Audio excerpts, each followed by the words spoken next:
We want to turn now to D.C. and the redevelopment of RFK Memorial Stadium. Now, Muriel Bowser, the mayor of Washington, D.C., laid out her vision for the new stadium, plus additional housing, restaurants, and parks in the 174-acre space. Hundreds of community members who live in and around Ward 7 and around the stadium site showed up to share their perspective with the mayor. Salim Furth is an urban economist with George Mason University and the Martinsburg Center in Studies in Urban Development. We thank you so much for joining us this morning. So, you know, obviously with the Commanders shopping around the region for where they want to build this new stadium, you know, the hearts and souls of a lot of Washington football fans reside in that spot. What would it cost D.C. taxpayers if the Commanders were to return to their ancestral homeland there where the Redskins used to play for so many years? Great question. Good morning, Tom. Look, building an RFK Jr. stadium on the old site, it would cost an enormous amount. Now, whether the team or the taxpayers foot the bill is an open question, but it would also kind of permanently damage that area, that neighborhood. Football stadiums are terrible neighbors.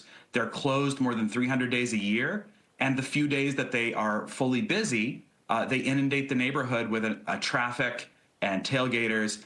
This is not a good fit for an urban neighborhood. Let me push back on that for a little bit, because one of the things they're talking about here is not just a football stadium that's only open 8 or 9 Sundays a year. They're talking about possibly some of the visions of this have been a domed facility that they could use for all sorts of things throughout the year.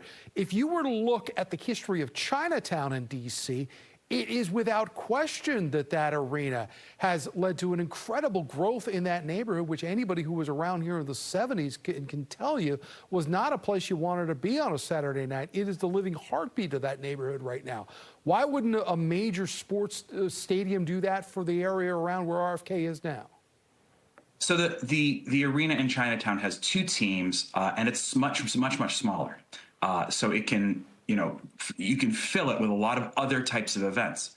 If you look at other NFL stadiums around the country, they do not get filled up. I mean, the mayor mentioned a Taylor Swift concert. Sure, once a decade, you might get Taylor Swift or a comparable talent playing that stadium. There just aren't that many events that need 40, 50, 60,000 seats. And we already have Nationals Park, which does events, the arena. There isn't that many days in the year, maybe a handful, where you can get something other than the one team that plays about 10 home games a year.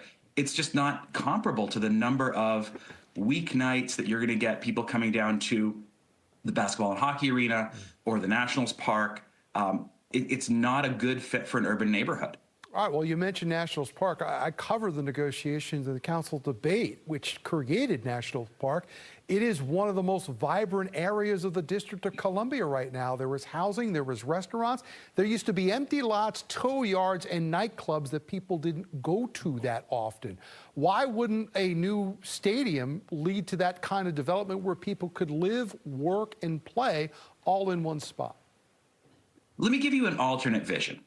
Pierre L'Enfant built a fantastic city, right? If we go back, the urban planning principles behind the District of Columbia are brilliant. They've been copied around the world.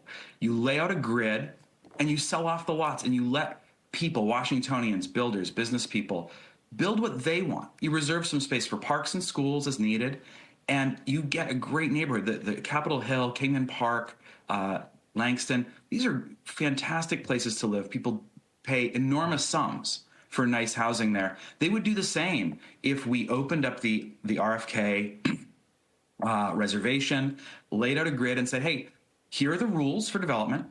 We're going to lay out a grid of streets, and we're going to reserve some parks. Right. And now we're going to build a new neighborhood.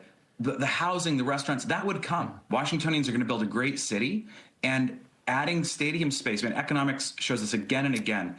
There are nice examples, but on average and relative to the counterfactual, stadiums hurt, but they do not help urban fabric. We're going to have to leave it there. Obviously, there's a lot of different opinions on this. Salim Furth joining us from George Mason University this morning. We thank you so much.